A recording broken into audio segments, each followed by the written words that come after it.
nosso presbítero Roberto falou, deu um testemunho de uma pessoa que conheceu Jesus e teve uma transformação rápida, mas depois o Senhor o levou. Então as pessoas que conhecem Jesus, as pessoas que ouvem a voz de Jesus, jamais elas vão querer sair de perto de Jesus. Jamais elas vão se enjoar da presença de Jesus. Essas pessoas que teve experiência com Jesus e se distanciaram, na verdade elas não tiveram. Porque vejam só, o texto deixa bem claro, que as multidão ficavam ali, ouvindo Jesus, por horas. E a multidão o seguia. Aonde Jesus ia, a multidão ia atrás dele. O que eu quero dizer nessa noite? Que nós não precisamos ir atrás da multidão. Se Jesus está conosco, as multidões vão vir atrás de nós. Amém? Creia nessa palavra. Se Jesus ele se faz presente nesse lugar, no tempo de Deus, a multidão vai vir até esse lugar. Amém. Porque Jesus é que atrai a multidão. Como eu falei, não é um astro, não é uma pessoa famosa, não é o meu intelecto, não é o que eu tenho que vai atrair multidões, mas é a presença de Jesus que atrai a multidão. Amém? Então aqui nessa introdução eu quero deixar essas coisas claras para vocês, porque no decorrer da mensagem eu quero colocar algumas práticas, eu quero colocar algumas coisas aqui. Então aqui nós entendemos que Jesus estava à beira do mar. E qual era esse mar? Mar da Galileia. Ali ele estava ali ao mar da Galileia. E aqui no versículo 35 que eu vi, ele queria passar para o outro lado. Qual é o outro lado? Ele queria, em alguns evangelhos fala que ele queria ir para a terra dos Gadarenos. Aqui nesse texto, se nós olharmos aqui no capítulo 5, foi só um capítulo, fala Gerasenos. Já no evangelho de Mateus fala Gardareno, aqui na minha versão. Então Jesus ele estava ali a 10 quilômetros da onde que ele queria ir. Ele estava ao oeste do mar da Galileia, ensinando essa grande multidão. E ele, aqui no versículo 35, quando ele fala, naquele mesmo dia, que ele queria passar para a outra margem, ele queria ir lá na terra dos Gadarenos, ele queria evangelizar aquela nação, ele queria evangelizar aquele povo. Mas depois, se nós olharmos mais para frente, nós vamos entender o que aconteceu. Então Jesus aqui, ele pega, no versículo 35, aqui eu entro na mensagem, e eu quero decorrer esses versículos que eu vi, e eu quero aplicar aquilo que Deus me deu em cima desses textos, desses versículos, a partir do versículo 35. Então aqui Jesus fala, naquele dia, sendo já tarde, disse-lhe Jesus, passamos para a outra margem. Então vejam só, meus irmãos, que o desejo de ir para aquela outra aldeia, para a outra cidade, não era dos discípulos, não era da multidão que estava ouvindo Jesus falar, mas era do próprio Senhor Jesus. Veja que, como eu disse, as pessoas gostavam tanto de estar na presença de Jesus, as pessoas gostavam tanto de ouvir Jesus, e mesmo assim Jesus não se cansava de ensinar. Jesus ele não ficava fadigado com as pessoas, com as multidões. Porque vejam só, depois de ensinar, eu creio aqui, da parte da manhã até a tarde, como o texto diz, já era tarde, Jesus passou o dia inteiro ali ensinando aquela multidão. E ainda Jesus estava disposto a fazer uma viagem marítima para ir levar a palavra a umas pessoas que ainda não tinham a oportunidade de ouvir ele. Então esse tem que ser o nosso desejo, esse tem que ser a nossa vontade, como Jesus fez. Não importa se nós já pregamos hoje, não importa se nós já estivemos na igreja hoje, não importa se nós já fizemos alguma coisa para Deus hoje. Se arder no nosso coração o desejo de fazer um pouquinho mais para o Senhor, iremos. Amém? Iremos passar para a outra margem. Agora o que me chama a atenção nesse texto, porque diz que veio a grande tempestade.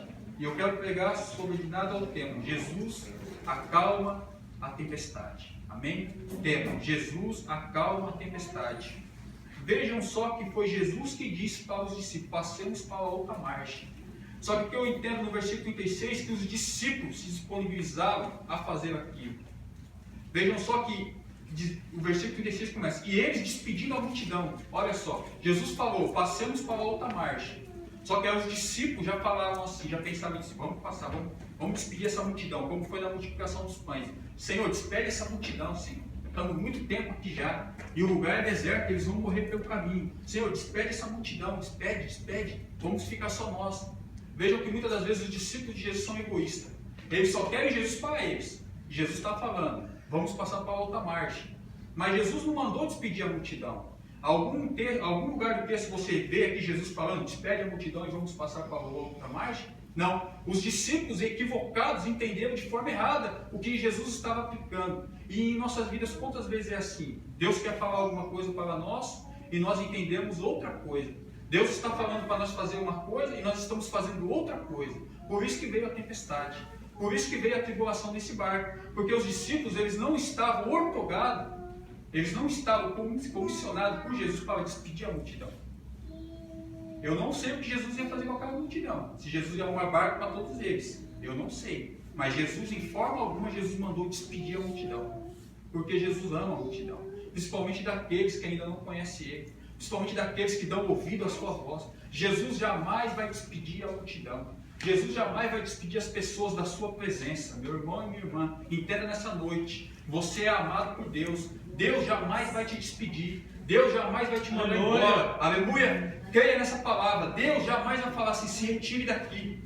Porque Ele quer que você se aproxime mais dEle. Jesus, Ele anseia por nós, meus irmãos. Jesus, quando Ele morreu na cruz do Calvário, Ele estava vendo eu e você aqui nesse lugar. Ele já estava vendo na sua onisciência o que Deus ia fazer no futuro.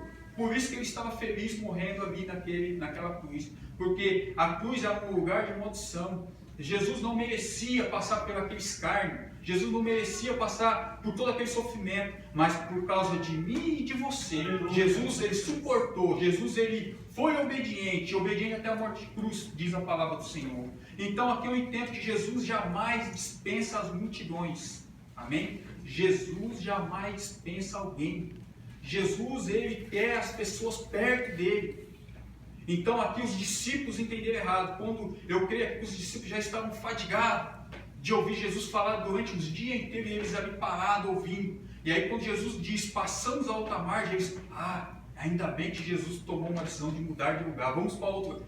Vocês podem voltar para suas casas. Agora a gente vai entrar no barco, não cabe todo mundo, vocês podem voltar. E a gente vai.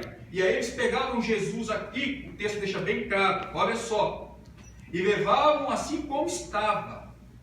Vejam só que eles não estavam ali servindo a Jesus. Porque se eles estivessem servindo a Jesus com integridade, o que eles iriam fazer? Senhor, mas o Senhor não quer comer alguma coisa? O Senhor não quer um copo com água? Eu estou ilustrando para vocês poderem entender o que eu quero dizer. Senhor, o Senhor não quer lavar os pés? O Senhor não quer repousar um pouco? Já é tarde. O Senhor quer passar agora na margem? O Senhor quer pegar um barquinho e atravessar esse mar escuro? Vejam que eles não estavam preocupados com o estado que Jesus estava, de ter pregado durante o dia inteiro, se Jesus estava cansado ou não, porque aqui Jesus, Ele era 100% homem, 100% Deus. Ele estava num corpo igual ao nosso, Ele era limitado igual ao nosso, mesmo sendo Deus, amém? Então aqui vejam que os discípulos, o desejo dos discípulos era acabar com aquele discurso logo, porque eles aqui diz o versículo 36, e despedindo a multidão, os discípulos ali, despedindo, e pegaram Jesus pelo braço, pela mão, jogaram dentro do barco, vamos do jeito que o Senhor está mesmo, Senhor. Não perguntavam se Jesus estava precisando de alguma coisa, não perguntavam se ela naquele momento, Jesus só falou, passamos, mas Jesus não disse se ela agora, ou se ela daqui meia hora, se ela daqui uma hora, se ela na parte da manhã, porque muitos marinheiros eles viajam quando o dia está clareando, porque existe visibilidade. Ainda mais nesse tempo, eu creio que os navios dessa época não eram os navios que existem hoje, os cargueiros, os navios que têm grandes compartimentos, navios grandes, navios que suportam tempestades. Eu creio que é um barquinho pequeno, como o texto deixa bem claro, que é um barco. Então aqui vejam que os discípulos eles não estavam preocupados qual era a vontade de Jesus, mas eles estavam preocupados com as suas vontades. Então as tempestades das nossas vidas vem quando nós nos preocupamos com nós, não nos preocupamos com o que Jesus pensa. Quando nós colocamos o nosso eu, quando nós colocamos o nosso ego, quando nós colocamos a nossa vontade, se prepare para que vai vir a tempestade. Por isso que se nós olharmos o texto, Jesus entrou no barco e dormiu. Olha só, porque na verdade Jesus ele queria passar sim para o outro lado, mas ele não queria fazer daquela forma. Mas os discípulos tomavam a frente, e os discípulos quiseram fazer do jeito deles. Despediram o povo, jogaram Jesus no barco e falaram, agora a gente vai atravessar. Vamos olhar os textos. Acompanhe comigo. E levaram assim como estava. Versículo 36, onde eu parei. No barco, e outros barcos seguiam. Versículo 37. Ora, levantou-se grande temporal de vento, e ondas se arremessavam contra o barco. Vejam só, quando eles começaram a navegação, começou a tempestade. Agora aqui me chama a atenção uma coisa dentro desse versículo aí. Dentro desse barco havia pescadores, havia homens experientes do mar. Pedro, João, Tiago, André, eles eram filhos de pescadores. Eles conheciam o mar, eles tinham experiências marítimas, eles viviam da pesca. Por que eles ficavam espantados com uma simples tempestade? Por que eles ficavam com medo? Porque eles entenderam que eles estavam em desobediência. Eles entenderam que ali não era a vontade de Jesus, mas era a vontade deles. Por isso que eles se desesperavam, por isso que eles ficavam com medo. E assim também somos nós. Nós entendemos quando nós estamos em desobediência com Deus, quando nós estamos com falhas com Deus. Quando nós estamos com falha, quando nós não estamos fazendo a vontade de Deus, nós estamos fazendo a nossa vontade, no primeiro vento que dá, a gente já cai, a gente já fica com medo. Mas quando nós estamos fazendo a vontade de Deus, pode vir terremoto, pode vir abalo, pode vir fogo, como foi vindo aqui nessa noite. Só você